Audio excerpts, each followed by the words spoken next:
Hi, everyone, and welcome to the next episode of Co-ops Building a Better World, the podcast brought to you by Co-op News. I'm Rebecca Harvey, editor of Co-op News, and with me is my co-host Colin Talbot. Hi, Colin, how are you doing today? I'm fine, very warm like everybody else in the UK. It is pretty warm at the moment at the time of recording. We're all right in the UK though. There's a lot of forest fires going on in Europe, so thoughts obviously with all colleagues, members, and general public who are in those areas. It's a horrible, horrible thing that's happening with all the forest fires. But in the UK, the heat is very much on the government, with Andy Burnham finally being announced as Prime Minister of the UK. And what's interesting about this, Colin, is, of course, that he is the first Labour and Cooperative Prime Minister our country has had. Yeah, I think it's important to be clear. He's the first who's both a member of the Labour and Cooperative parties, which are two separate parties in the UK, and also sponsored by both parties to be an MP. There have been two previous prime ministers who've had strong links to the cooperative movement. Ramsay MacDonald in the 1920s, about whom the least said the better, and Gordon Brown more recently, who was a member of the party, but not actually sponsored as an MP by the party. So Andy's the first one who's both a Labour and cooperative member of Parliament and Prime Minister. I think you were saying you've got a lot of feedback from international sources about how important that is. We have, yeah, the international cooperative movement is quite excited. You have a look at our LinkedIn page where we put the article up. We had comments and reposts from pretty much every continent.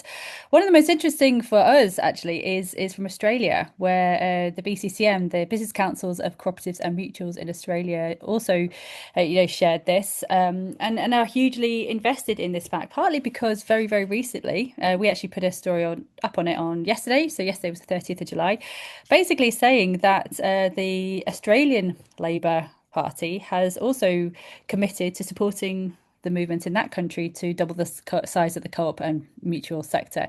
So that's a huge win for the Australian cooperative movement. And I know a lot of work has been done, in particular by UK MP Andrew Pakes, who hopefully will get on a podcast sometime in the future, and also of Mutuo, which is the lobbying group based in the UK. And we did an interview with Peter Hunt last issue. So definitely going worth going to check that out too.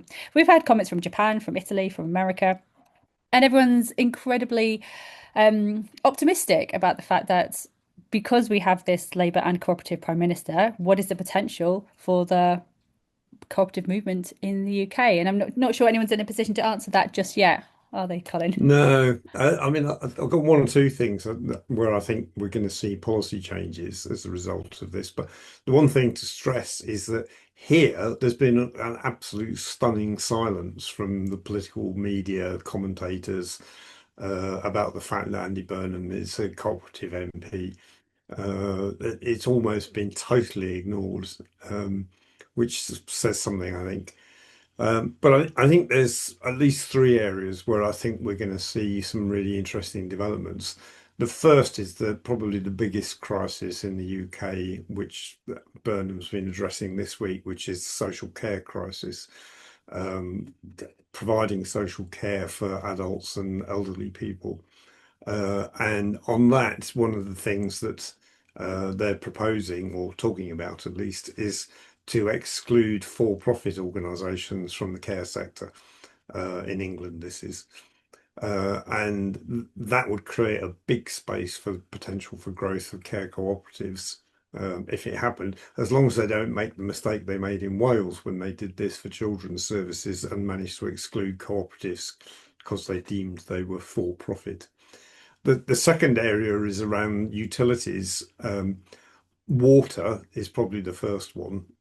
Thames Water, which is our uh, biggest water company by far, they were privatised in the 1980s, and it's been failing spectacularly, both financially and in provision of services. And there's been quite a lot of talk about the possibility of that being mutualised or turned into a cooperative of some sort rather than being nationalised. And that's going to be an interesting debate. And the third one is around power, which there was already in place. The Labour government had already started promoting local power provision through community cooperatives and so on. And I think that's going to get rocket boosters from the new government. So I think there's going to be some real policy changes. Whether or not people here finally get around to connecting that to the cooperative movement, we'll just have to wait and see. Yeah, very, very good point.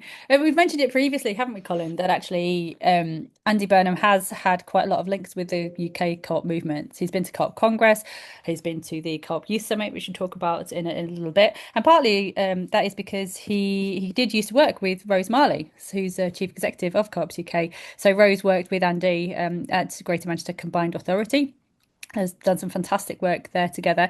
And so hopefully, that sphere of influence of the Co-op Party, or sorry, the Co-op movement on Burnham's future policy will be something we'll be able to see. But I guess it's very much a watch this space at the moment. Yeah, it's worth remembering. I went back through Co-op News over the last decade, and Andy Burnham is without doubt the most mentioned British politician in the Mm. magazine because of the number of initiatives he launched, particularly in Greater Manchester, where he was mayor for 9 years, and also quite a lot of speeches he made promoting cooperatives, which is why I find it bizarre that our political class seem to be completely unaware of the fact. I guess that's symptomatic of the wider lack of awareness in the UK, at least among the general public, about what the co-op movement is and what the co-op party does. But Andy's there. We'll have to wait and see what he does. Yep. Like I said, though, one thing he has been doing is attending quite a few co-op events, including the Co-op Youth Summit. He wasn't there this year, but it was held in was it July, June, end of June, beginning of July. Um, hosted by Co-ops UK. And the idea of the Youth Summit, it runs alongside UK Co-op Congress. It aims to empower young people. And Co-ops UK also looks after or supports the Youth Advisory Group, which is set up to establish a foundational platform for members. And for Co-ops UK, young people in quotation marks, are defined as aged between 16 and 30. So I'm a little bit old to be a young person now, Colin, but I know elsewhere in the world, the definition of youth is something that is I don't know what the right word is. Malleable. Malleable, malleable, I'd definitely. say I was on the executive of the British National Union of Students back in the 1970s, and we regularly received delegations from youth organisations in the Soviet bloc, and they were all in their 40s and 50s. Yeah, that It sounds was about quite right. astonishing. Well, at the moment, the youth advisory group members are aged between 17 and 25. So I think that's a really, really good age range there. And some of the stuff that they are doing is fantastic. And some of the work that the Youth Summit was doing was also really good. Because I think so the interview that I did with Louis Bernet, who's the youth leader at Co-ops UK, was basically saying that early on, it almost was trying to be a mini congress. So you had speakers, you had platforms, and that didn't quite work. And the feedback they got was that young people coming to these events, they want to meet people, they want to speak to each other, they want to solve problems. So that's how they set it up this year, by basically providing spaces and sessions where young people could come together and tackle very specific problems for this current upcoming generation. So things like work and employment, placemaking, health and social care. And then there were also active sessions on participatory democracy and setting the co-op, community energy, stuff like this. And we also heard from Victor Agbontine as well, who shared his story about his route onto the youth advisory group. But one person we've spoken to previously, Colin, about participatory democracy is my colleague Alice Toomer McAlpine. And Alice is going to join us today because she has also been attending a few youth events in Europe and online. So Alice, tell us more.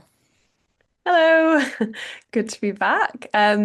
Yeah, so obviously we've got the UN Youth Day happening in August, and so it was yeah, great timing that there was quite a lot of youth themed events this summer for us to go to. So I was able to go to a couple. One was in person and one was online. So yeah, the first one was at the end of June. An event was held in Budapest called Youth Voices, Cooperative Choices. It brought together about 90 people, which was mainly included young cooperators, people working on co-ops, but it also included other young people who maybe haven't had experience of co-ops yet, and it also included older members of the cooperative movement. So there was a real effort, I think, to bring people together that weren't just young cooperators, but actually kind of, bring people together from different related areas as well. It was a 3-day event, so it was a very packed schedule, so it involved a lot of active work and sessions. There was, panels and discussions and speakers, but there was also quite a lot of quite practical workshops, peer-to-peer sessions, games, cooperation in action experiences. We went to see some co-ops in Budapest, and there was also opportunities for us to just connect and connect with each other and learn from each other in more informal ways as well. So one of those events was lovely. We went for a cruise on the Danube, and I actually did an interview with the organisers, who are from Cooperatives Europe, which is the apex for Europe's cooperatives. So I spoke with them on that boat, and they told me a little bit about how the event was going and also about the way that it was developed or actually co-developed with the attendees. Hi everyone, my name is Annalisa, and for the past 3 years I've been International Development Coordinator at Cooperatives Europe. Hello everyone, my name is Paula and I'm Operations and Research Officer at Cooperatives Europe. Hello, my name is Laura and I'm an Events Officer at Cooperatives Europe. We've been gathering more than 90 participants from across 19 countries, all either young cooperators or young entrepreneurs wishing to discuss the cooperative values and principles in action. This event is in the framework of the COPS for Dev partnership, but it's also within the framework of the work stream on youth that Cooperatives Europe has been pursuing for the past, for a long time, but let's say in the past couple of years we have a focus on it. And through our youth network at regional level, the YECN, Young European Cooperators Network, we have been trying to gain more members, we've been trying to raise awareness, make connections and create support spaces for young cooperators. How does it tie specifically to COPS for Dev? It's a global partnership where each of the ICA regional office has been playing a key role in advancing the cooperative contribution to the UN Agenda 2030 and the SDGs. And in particular, this event is very dear to Cooperatives Europe because it's the first time ever that we've been gathering youth specifically from across the continent to try and address some of the current and the future challenges and how today's youth can better leverage the cooperative business model to be part of this change.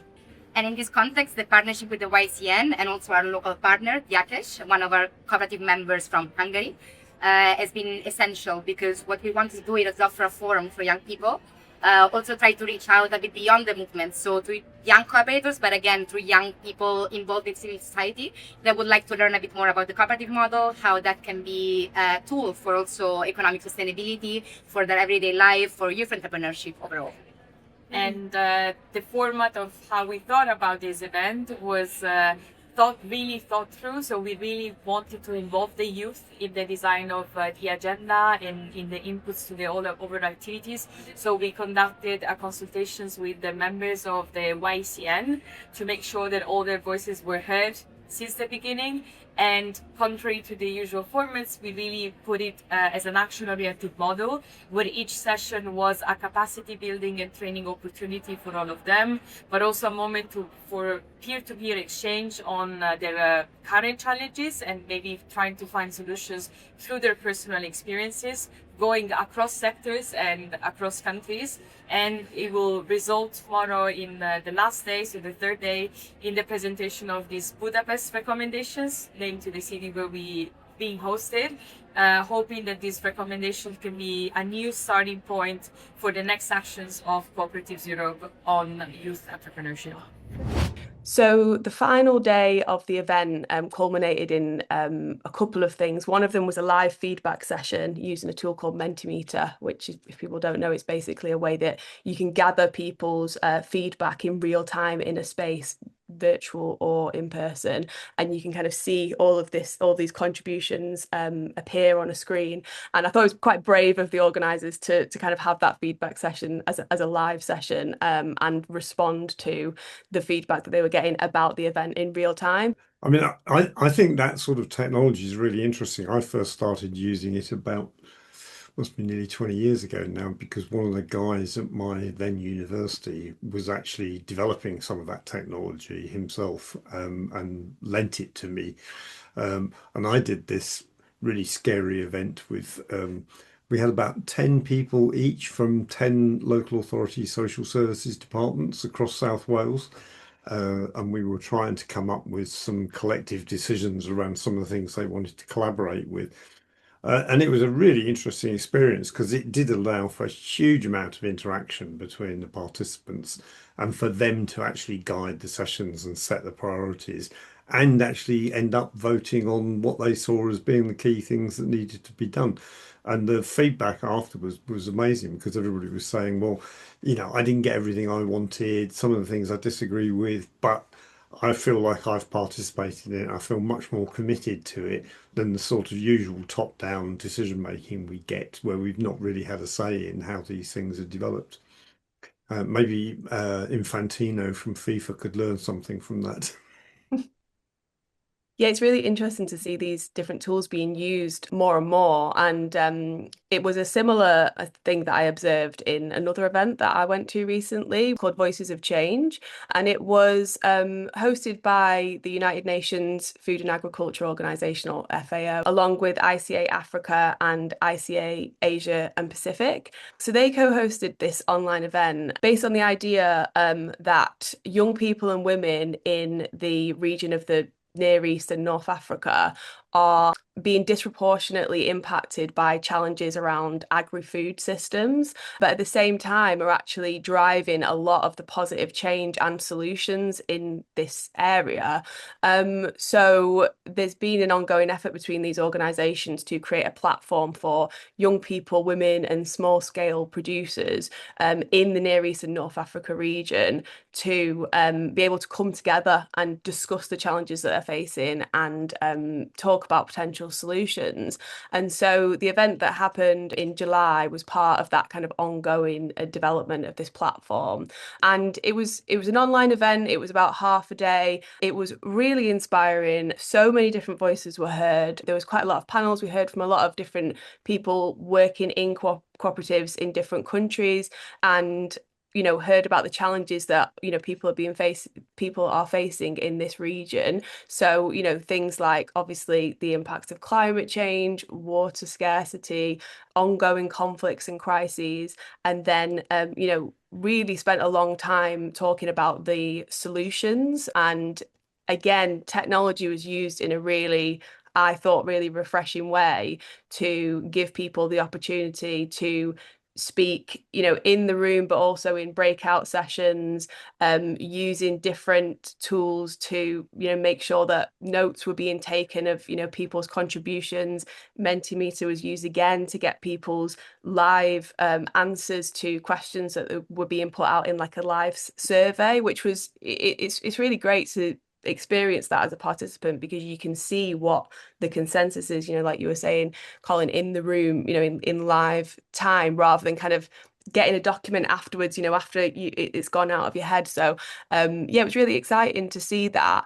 And again, like I said, it was really solutions focused.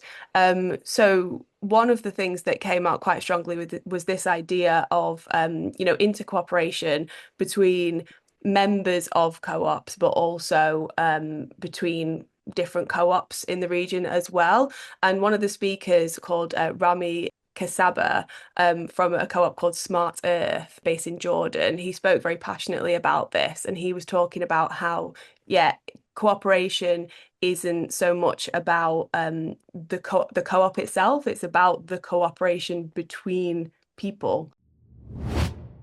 If you're enjoying this podcast, why not consider becoming a member of Co-op News? As well as writing and talking about co-ops, we are a multi-stakeholder cooperative ourselves. For individual membership, visit thenews.coop/membership. Or if your organisation would like to become a direct member, email membership@thenews.coop to find out more about joining the heart of the co-op conversation.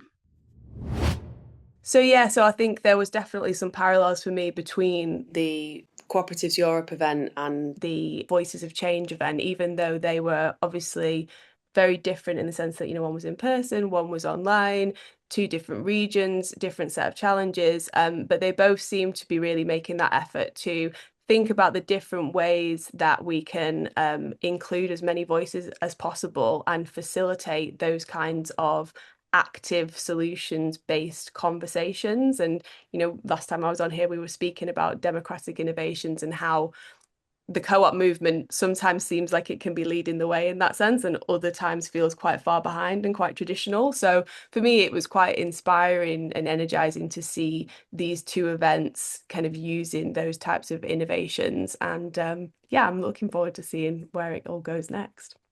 Brilliant. Thanks, Alice. That is super, super interesting. And I think what I'm really hearing is actually there's a lot of organising among young people in the global co-op movement, which is absolutely fantastic to see. On a global scale, one organisation that is looking after the interest of young people is the International Cooperative Alliance Youth Committee. And for this issue, I interviewed Harsh Sanghani, who was elected president of the Youth Committee in Manchester during the ICA's General Assembly and conference there. He is up for election again this year, I believe. But actually, it was fascinating hearing his take on what it means to be a young person in the co-op movement and what the co-op movement offers to young people. And one of the things he said which really stuck out to me was the fact that the greatest opportunity that co-ops offer young people is quite unique, is what he said. He said ownership with participation. In most workplaces, young people are employees. In a co-op, they can also be members, owners, and decision makers. From the very beginning, they have a voice, a vote, and a stake in the organization's success. I feel that these are some of the most interesting cooperative models, like the tech cooperative model or the marketing co-ops are something that are coming up. I've seen my friends from African region sharing me about it. Another form was, I guess, energy cooperatives are also something that are coming up for youth, like not coming up, I would say the youth are getting attracted to such cooperatives. And I feel, and what I understood over this year is that anything that is not linear or something that has been going on monotonously, like agriculture cooperatives or dairy or something that has some innovative aspect to it, youth would be ready to work in it. That's what I feel. Absolutely. I think they offer a way out of a challenge, don't they? So if there's a Yeah. problem, cooperatives offer a way to overcome that challenge, which is something incredibly special. I do completely feel that I have experienced it, I would rather say, in the region where I come from in India. It's known as Saurashtra, and we didn't have that. We didn't have dairy cooperatives in Saurashtrian region, but we had it in different part of the countries, and Amul was one of them, like very big one. So the people of our region, our society was like suffering from. Of course, they had very less sources of income, and our region doesn't have any other scope of business except agriculture or dairy. And once the dairy cooperative dairy started in our region, we have seen a boom in their, of course, their own income, because of which their disposable income increased, and they have started spending a lot, and they have started. The whole economic cycle has been growing because of this dairy, one small cooperative dairy. So I feel that cooperatives do provide solutions. Cooperatives does not just provide solution, I would say. Cooperatives also provide I would say, power or encouragement to do more than what they have been doing. One thing that Harsh and I spoke about was just how young India's population is. I think the average age is about 29, right? Half of the population's under 25 and 30% is under 18. So it's such a young country. And one cohort that we don't talk a lot about in terms of young people are kids, younger children, and how they first get involved in the co-op movement. Last month there was a children's conference in India. It's hosted by Butterflies, which is an NGO working with street children in New Delhi. And this was founded in the late 80s by Rita Panika. And at the time, she was a lecturer and she commuted on a train daily, and it took her past all these children who were living living at stations, all these street kids. So she got off the train and she started talking to them, having conversations. And now the organisation reaches over 2,000 street connected children. That's just in Delhi, and it's got other outputs and outposts around the country. And she did a fantastic TED talk. We'll try and include a link to that in the podcast notes. But in the talk, she talks about how she knew that the organisation would be based on democratic principles, an organisation that would respect children's voice and children's participation. So last month, Butterflies hosted a national conference on children's cooperatives, because through its work, Butterflies has two different cooperatives that it runs with the children. So the first is a child health and sports co-op, which has been running since the mid-90s, I think, and it provides a space where children discuss their own health problems and plan strategies to tackle them. And these children are aged from about 9 onwards, so they're really invested in their health and their future. And then the other co-op is the Children's Development Khazana, which is a financial management co-op where children aged 9 to 18 can deposit their own earnings and savings, and they manage it themselves with under adult guidance. And it just sounded like an absolutely phenomenal event, because one of the things she was saying, Rita Panica was saying, is that it's not just a delivery method. Like, co-ops aren't just a delivery method, they're actually a method of education. They're a method of creating a space where children can learn to be democratic citizens. And obviously in India, that's a huge thing. The guest of honor at the event was Balu Iyer, who's the regional director for ICA Asia and Pacific, and we did a bit of an interview with him on the back of the event. And he said it was it was one of the most inspiring conferences he's ever attended. Said, I spent time with children aged between 12 and 18, many of whom weren't part of the formal education system, yet they spoke with remarkable confidence and maturity about their co-op way of working. They explained how they save together, make collective decisions, elect their own representatives, resolve conflicts, and manage activities and support one another. So it's absolutely fantastic to hear the work that Butterflies and the ICA Asia Pacific are working in this regard with young people in India. But of course, there are other young people in India who are not having such a good time right now, are they, Colin? Yeah, there's been very large youth demonstrations in India at the moment around some educational issues, about particularly educational exams. I don't know if you want to tell us a bit more about it, Rebecca.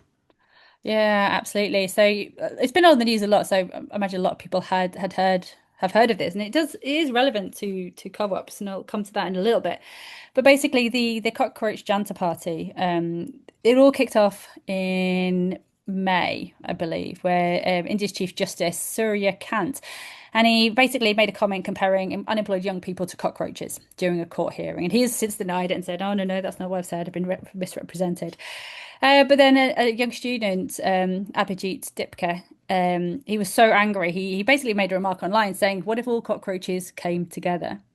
And that's basically what has happened. So this has absolutely snowballed into the Cockroach Janta Party, which is started off as a satirical online campaign, but it's a real world political force that is making demands of the Narendra Modi government as well. So there's been protests, there's been police brutality. It's been absolutely horrendous.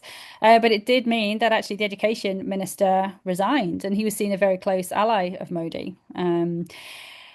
There's lots of things to unpick here for the co-op movement, because of course last year the International Year of Cooperatives was launched in India, and it was in November 2024 it was launched, but Modi was there. He was at the opening ceremony. He opened the International Year of Cooperatives, and this kind of takes us back to this conundrum of state involvement in cooperation, how co-ops are supported by governments, and at what point government support becomes unhealthy and undemocratic and not helpful to a cooperative organisation or to the wider co-op movement. No, I think that is a really important issue. And it actually comes up in several places in the magazine this month. And there's one particular case in Indonesia where government imposed training on local community leaders for cooperatives that had actually been militarized and caused deaths. Which is obviously an extreme example, but I suspect the more that cooperatives get onto the policy agenda, the more this issue is going to come up about where do you draw the line, making sure that cooperatives are still independent of the state and don't get sucked into being dependent in the way in which, for example, some not-for-profits have been in a number of countries where they've effectively outsourced some social services to not-for-profit organisations, and they've just operate as subsidiaries of the state, really. And it ended up adapting a lot of the state. I mean, I knew one organisation in the UK where they literally moved the offices of the so-called not-for-profit voluntary organisation into the local council building, and they were on the local council payroll, and so on, and they were almost indistinguishable from being council employees. So it's very easy to slip down that road, and it needs to be addressed. It really, really does, Colin. And I'm sure this won't be the last time we have this conversation. I think what's going on with Andy Burnham, what's going on in India, there's a lot here to keep our eye on from the co-op movement. But for now, it's really great to see what's going on with young people in co-ops and how they are really starting to participate more. One final article I'll probably mention is an interview or a visit I did to the Channel Islands Cooperative. So the Channel Islands are a small crown dependency in between England and England's south coast and France, and they had a big leadership conference there. But they were talking about just how much their membership has been growing by young people, and I know that the co-op group is finding the same, that young people are starting to become more of a majority within their membership. So that is a really good thing to see. We're going to leave it there, I think. Hopefully, this will go out before the International Youth Day, which is happening on the 12th of August, 2026. And the theme for Youth Day this year, Colin, is different contexts, common aspirations, which is actually quite a neat summary of the co-op movement itself. Lots and lots of different contexts, different sectors, different geographies, different politics, different economics, different socio-political environments, but held together by common aspirations. Yep, and different types of co-ops as well. Some very different ownership structures and governance structures, and all of these areas are ones which need to be constantly debated. There isn't an end state. It's a movement. It is. Colin, thank you so much. Thank you everybody for listening. Have a good week and keep on cooperating.